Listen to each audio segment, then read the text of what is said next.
ফুটন্ত গরম পানিতে ঢ্যাঁড়স দিয়ে এত মজার একটা রেসিপি বানিয়েছি যেটা খাওয়ার পর এখন শুধু মনে হচ্ছে আগে কেন এই রেসিপিটি জানতাম না। ছোট থেকে বড় সবাই কারাকারি করে খাবে এই রেসিপিটা তৈরি করে দিলে। এছাড়া এই রেসিপিটি কিন্তু গরম গরম ভাতের সাথেও খাওয়া যায়, স্ন্যাক্স হিসেবেও খেতে পারবেন, অনেক বেশি মজা লাগে খেতে। ঢ্যাঁড়সের এই রেসিপিটি তৈরি করার জন্য প্রথমে একটা প্যানে পরিমাণ মতো পানি দিয়ে ফুটিয়ে নিয়েছি। এরপর এখানে আমি দিয়েছি 9টা ঢ্যাঁড়স। আপনারা আপনাদের পরিমাণ মতো ঢ্যাঁড়স দিয়ে দিবেন। এখন আমি ঢ্যাঁড়সটাকে 1 মিনিটের মতো ভাপিয়ে নিব। 1 মিনিটের বেশি ভাপিয়ে নেওয়া যাবে না। 1 মিনিট হয়ে গেছে। এখন আমি পানি থেকে ঢ্যাঁড়সগুলো তুলে নিব। পানি ঝরিয়ে ঢ্যাঁড়সগুলো তুলে একটা প্লেটে নিয়ে নিব।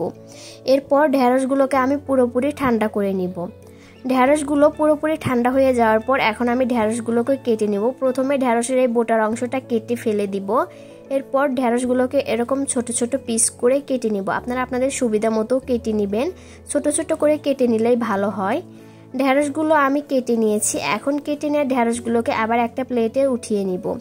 এরপর এখানে একটা বাটিতে আমি নিয়ে নিব পেঁয়াজ কুচি। এখানে আমি 2টা পেঁয়াজ কুচি নিয়েছি এবং কয়েকটা কাঁচামরিচ নিয়েছি। 3টার মতো কাঁচামরিচ কুচি করে নিয়েছি। এরপর দিয়েছি স্বাদ মতো লবণ এবং দিয়ে দিলাম 2টা ডিম।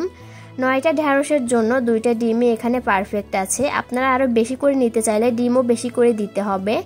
এরপর সবকিছু একসাথে ভালোভাবে মিশিয়ে নিয়েছি। এখন দিয়ে দিব কেটে রাখা ঢ্যাঁড়সগুলো দিয়ে ডিমের সাথে মাখিয়ে নিব। এরপর এখানে আমি দিয়ে দিব 1 চামচ ময়দা। এখন ময়দাটাও ডিম এবং ঢ্যাঁড়সের সাথে খুব ভালোভাবে মাখিয়ে নিব। আপনাদের হাতের কাছে আটা ময়দা যেটা থাকে ওইটা দিয়ে এই রেসিপিটা করতে পারবেন। মাখিয়ে নিয়েছি। ঢ্যাঁড়স ডিমের মিশ্রণ একদম রেডি। এরপর চলে যাব চুলায়। চুলা অন করে চুলায় একটা প্যান বসিয়ে দিয়েছি। এখন প্যানে দিয়ে দিব পরিমাণ মতো সয়াবিন তেল। তেলটা গরম হয়ে গেলে এখন ঢ্যাঁড়স এবং ডিমের মিশ্রণটা দিয়ে দিব। এরপর এভাবে একটু ছড়িয়ে দিব, দিয়ে ঢাকনা দিয়ে ঢেকে রান্না করে নিব। ঢেকে দিয়ে 5 মিনিট রান্না করার পর উল্টিয়ে দিয়ে আরেক সাইডেও 5 মিনিট রান্না করে নিব ঢেকে দিয়ে। মোট 10 মিনিট রান্না করলেই হয়ে যাবে।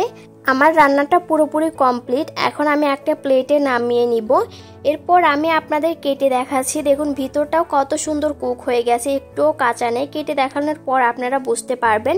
বিকালের নাস্তায় ঝটপট করে ডিম এবং ঢ্যাঁড়সের এই স্ন্যাক্সটা তৈরি করে দিতে পারেন। বাচ্চা থেকে বড় সবাই অনেক বেশি পছন্দ করবে খেতে। এই স্ন্যাক্সটা একবার বাসায় তৈরি করলে বারবার শুধু রিকোয়েস্ট আসবে এই রেসিপিটাই তৈরি করার জন্য। এছাড়া গরম গরম ভাতের সাথে খেতেও কিন্তু এই রেসিপিটা অনেক বেশি মজা লাগে। তৈরি করতে তো কোনো ঝামেলাই নেই। ঝটপট করে হাতে মাত্র 10 মিনিট সময় থাকলে এই রেসিপিটা তৈরি করে দিতে পারবেন। আমার আজকের এই রেসিপিটা আপনাদের কাছে কেমন লেগেছে অবশ্যই কমেন্ট করে জানাবেন। আর ভিডিও ভালো লাগলে অবশ্যই শেয়ার করে অন্যকে দেখার সুযোগ করে দিবেন। আজকের মতো এখানেই বিদায় নিচ্ছি। ভালো থাকবেন সবাই। আল্লাহ হাফেজ।